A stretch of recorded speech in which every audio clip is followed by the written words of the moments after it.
শাসনের নামে অমানবিক নির্যাতনের চিহ্ন ৭ বছরের শিশু মুজাহিদের শরীর জুড়ে। নরসিংদীর ঢালানগরের মাদ্রাসাতে আসসালামু আলাইকুম। শিক্ষার্থী আসলে খুবই দুঃখজনক ঘটনা। আসলে একটা বাচ্চাকে এভাবে আসলে মারা, আমি বলবো এটা আসলে খুনের চাইতেও বেশি অপরাধী। কারণ একটা ছেলে ছোটকাল থেকেই বড় হয় বা শিখতে বড় হয়, তাকে আসলে যেভাবে তার শরীরের মধ্যে যেভাবে আঘাতের চিহ্ন বা ইঞ্জুরি দেখা যাচ্ছে, আমি বলবো আসলে ওই লোকটা আসলে মানুষ না। আর ওই লোকটা আসলে তার মধ্যে আসলে ইসলামের আকিদা আছে কিনা তা আমার জানা নাই। আমি মনে করবো ওই ওকে হুজুর বললে ভুল হবে, সে একজন খুনি, সে একজন অপরাধী।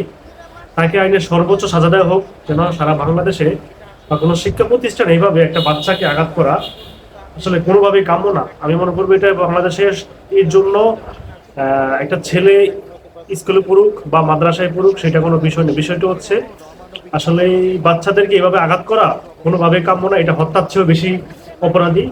এই লোকটাকে আমি চাই বাংলাদেশের আইনের সর্বোচ্চ সাজা দেওয়ার জন্য। কারণ এই লোকটা আসলে এমন একটা কাজ করেছে, আসলে তাকে আমি হুজুর বলতে আমার লজ্জা হয়।